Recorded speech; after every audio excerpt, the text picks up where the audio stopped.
Mine of knowledge کے معزز سامعین السلام علیکم۔ بقول شاعر مشرق علامہ اقبال، یہ فیضان نظر تھا یا کہ مکتب کی کرامت، سکھائے کس نے اسماعیل کو آداب فرزندی۔ حضرت ابراہیم علیہ السلام پہ جو آزمائش بیٹے کی قربانی کی صورت میں ٹال دی گئی تھی، وہ قدرت نے اپنے محبوب محمد صلی اللہ علیہ وآلہ وبارک وسلم کے لاڈلے نواسی کی قربانی کی صورت میں وصول کی۔ اس واقعے پہ یقیناً فرشتوں نے رب سبحانہ و تعالیٰ سے اپنا سوال دہرایا ہوگا، یا رب ایسی مخلوق کو پیدا کرنے جا رہا ہے جو تیرے حبیب علیہ السلام کی آل و اولاد کو مٹانے کی کوشش کریں گے، باوجود تیرے حکم انا شانیہ کا ہوا لبتر کے کہ بے شک آپ کا دشمن ہی بے نام و نشان اور ناپید رہے گا۔ تو یقیناً رب سبحانہ و تعالیٰ کا جواب ہوگا، تم قاتلوں کو دیکھ رہے ہو اور میں اپنے حبیب علیہ السلام کی آل کی قربانی اور اپنے لیے سب کچھ قربان کر دینے کی چاہ دیکھ رہا ہوں۔ یہی تو وہ وصف ہے جو انہیں بنانے کا سبب تھا اور انہیں تم فرشتوں سے ممتاز کرتا ہے۔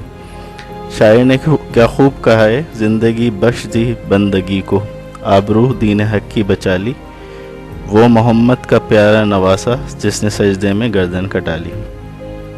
سامعین کرام، واقعہ کربلا کے بارے میں کئی جذباتی لگے لپٹے غیر مستند حوالوں کے بیانات آپ نے ضرور سنے ہوں گے، مگر آج ہم آپ کو احادیث نبوی علیہ السلام کے حوالوں، تاریخ ابن کثیر البدایہ والنہایہ اور مستند تاریخ دان مظہر الحق کی کتاب دی شارٹ ہسٹری آف اسلام کے حوالوں پہ مبنی واقعہ کربلا کو اس کی اصل روح میں بیان کرنے کی صحیح کرتے ہیں۔ واقعہ کربلا کے بیج اسی وقت بو دیے گئے تھے جب امیر معاویہ رضی اللہ تعالیٰ عنہ نے اسلامی الیکشن کے بجائے خلافت کے لیے اپنے بیٹے یزید کا انتخاب کیا، جو اسلام میں نئی جدت یعنی موروثیت اور ملوکیت کا آغاز تھا۔ اس فیصلے کے دور رس اثرات اسلامی سماج اور تاریخ پہ دیکھے گئے اور محسوس کیے گئے۔ فوری اثر یہ تھا کہ سانحہ کربلا جیسا بدترین ریاستی دہشت گردی کا واقعہ یزید کے دور حکومت میں اس کے ماتھے پہ بدنما ترین داغ بن کر ابھرا، اور دوسرا دور رس تھا جو خود اموی خلفاء کا عباسی باغی الصفا یعنی سفاک کے ہاتھوں قتل عام پر منتہج ہوا۔ یعنی یزید کی خلافت اور سانحہ کربلا جلد اموی خلفاء کے بدترین تاریخی قتل عام پر ختم ہوا، جس میں عباسیوں نے ان کی لاشوں کے اوپر قالین بچھا کر دعوتیں اڑائیں۔ اہل بیت علیہ السلام سے دشمنی کی قیمت تو انہیں چکانی ہی تھی۔ یزید کا انتخاب دو وجوہات کی وجہ سے شدید مزاحمت کا نشانہ بنا۔ یزید کی پرورش اس کی ناشکری ماں کے زیر اثر صحرا میں ہوئی، جسے محل میں الجھن ہوتی تھی، اس لیے معاویہ رضی اللہ تعالیٰ عنہ نے اسے صحرا میں خیمہ لگوا دیا تھا۔ یزید کی پرورش بدوؤں کی طرح صحرا میں ہوئی، انہی کی بد سرشت اور بد فطرت یزید کے مزاج کا حصہ بنی۔ بدو عیاش، بد کردار، مذہب بیزار اور مذہبی قانون تک کے خلاف ہوتے ہیں۔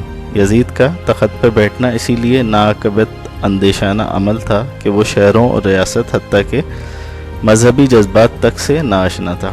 حافظ ابن کثیر اپنی شعراء آفاق کتاب البدایہ والنہایہ میں بیان کرتے ہیں کہ یزید شکار اور شکاری کتوں کا شوقین تھا، اسی طرح شراب اور موسیقی کا دلدادہ تھا۔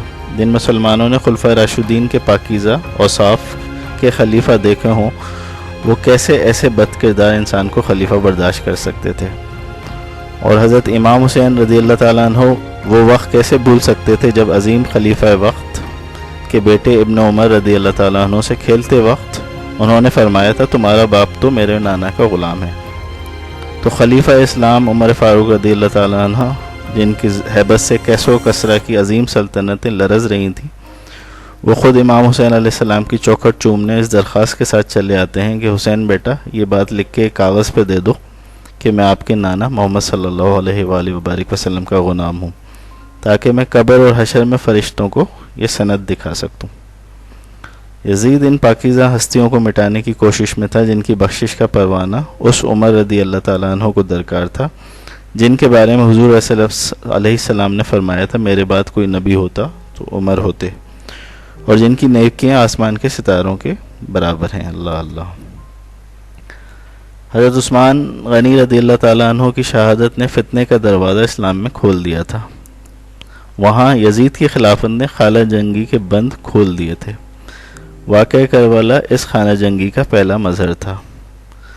کوفی یزید کے نامزد عبید اللہ بن زیاد سے نفرت کرتے تھے۔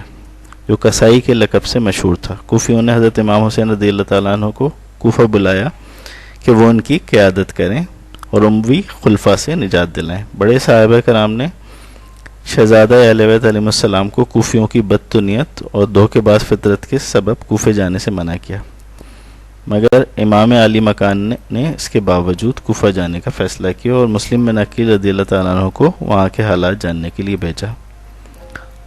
مسلم رضی اللہ تعالیٰ عنہ کی شہادت کا انہیں اس وقت پتہ چلا جب وہ کوفے کے قریب تھے۔ آپ کوفہ پہنچے تو وہی کوفی جنہوں نے آپ کو بلایا تھا یزید کی فوج کے آنے پہ ڈر کر امام علی مقام علیہ السلام کے سامنے ہی کھڑے نظر آئے۔ انہی کوفے کے شمال مغرب میں فرات کے مغربی کنارے پہ خیمہ زن ہونے پر مجبور کر دیا گیا۔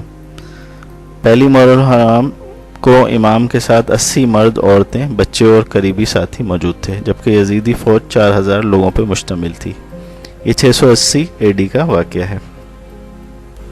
امام علی مقام علیہ السلام نے عبید اللہ بن زیاد سے کہا کہ مجھے یا مکہ واپس جانے دو، یا یزید کے پاس دمشق بھیج دو، یا خراساں کی سرحد پہ بھیج دو جہاں میں دشمنان اسلام سے جہاد کروں گا، مگر بدنصیب گورنر بغیر شرائط کے ہتھیار ڈلوانے پہ بضد تھا، جسے امام علیہ السلام نے مسترد کر دیا۔ یہ غیر متوازن جنگ 10 دن تک جاری رہی، یک کے بعد دیگرے آپ کے ساتھیوں کو شہید کر دیا گیا اور بالآخر 10 محرم کو آپ کو شہید کر دیا گیا۔ صرف امام زین العابدین یعنی تقوی کا زیور باقی بچے، کیونکہ بیمار تھے اور جہاد میں شریک نہ ہو سکے تھے۔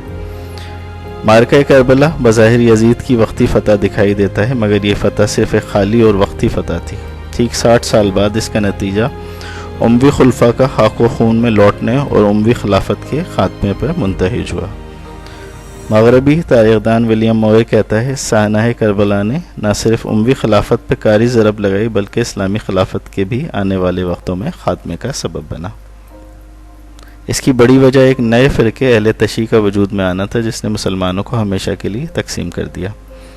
تاریخ دان فلپس کہیٹی کہتا ہے امام حسین علیہ السلام کا پاکیزہ خون اپنے والد کے خون سے زیادہ بھاری ثابت ہوا اور اس کے بطن سے شیعہ فرقہ نکلا۔ ہر سال گھڑی کی طرح اس فرقے کا ماتم محرم الحرام کے پہلے عشرے میں اسلام کے درمیان خلیج کی نشاندہی کرتا ہے، جس نے اس کے سیاسی اور مذہبی اتحاد کو پارا پارا کر دیا۔ سامعین کرام، اگر ہماری ویڈیو پسند آئی ہے تو ہمارے چینل کو سبسکرائب کر لیجئے اور ہمارے بیل آئیکن کو کلک کر لیجئے۔ جزاک اللہ۔